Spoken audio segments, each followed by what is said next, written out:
In the twilight years of his life, an old man found solace in the simple act of winding an old pocket watch.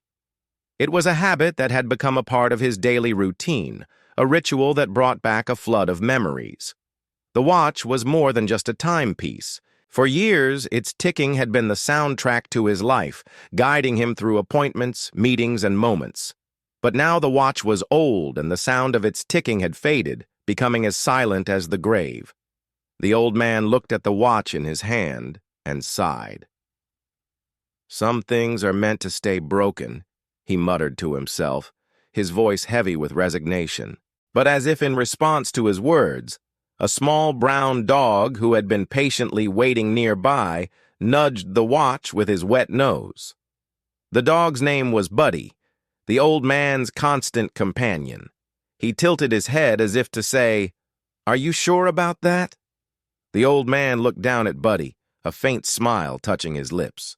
"You might be right, Buddy," he said softly, his heart touched by the dog's unwavering optimism. "Maybe I've been too hasty in my judgment." The old man rose from his chair and, with Buddy trotting at his heels, set out to find someone who could fix the watch. Their first stop was a nearby shop, but the owner, a young man with grease-stained hands, shook his head apologetically. "Sorry, mate, but I don't work on vintage watches. You'll have to take it somewhere else." Disappointed, the old man and his dog continued their search. As they walked, Buddy sniffed the air, his tail wagging hopefully. The old man followed his gaze to a small repair stall tucked away in a corner of the market. An old watchmaker sat patiently behind the counter, his tools lined up neatly before him. "That's it," the old man said, his voice filled with newfound hope. "That's exactly what we're looking for." The old man approached the counter and placed the watch in front of the watchmaker. "Can you fix this?" he asked, his eyes filled with hope. The watchmaker examined the watch, his wrinkled face creased in concentration. "Ah, that's a fine piece," he said with a smile. "Let me see what I can do." The old man sat down in a nearby chair, Buddy settling down beside him. Minutes turned into hours, and the old man began to lose hope. Was it possible to fix the watch? As he gazed at the old watchmaker, a sense of calm washed over him. In the gentle hands of a true craftsman, time seemed to stand still. Each movement was precise, each gesture imbued with a lifetime of experience. Suddenly, the old man heard the familiar tick-tock of the clock. He turned to the watchmaker, his eyes wide with disbelief. Had he really managed to fix it?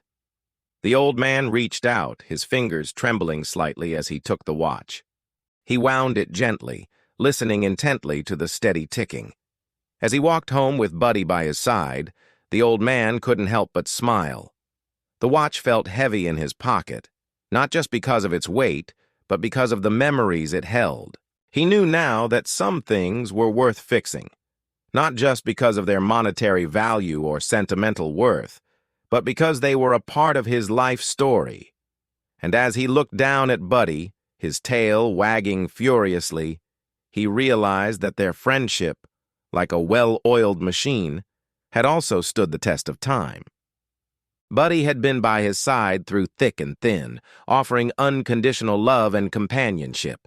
Together, they had faced the ups and downs of life, and their bond had only grown stronger with time. The old man stopped walking and dropped to his knees, Buddy licking his hand as if knowing he needed comfort. The old man buried his face in Buddy's fur, his heart filled with gratitude. "Buddy," he whispered, "you're the best friend an old man could ask for."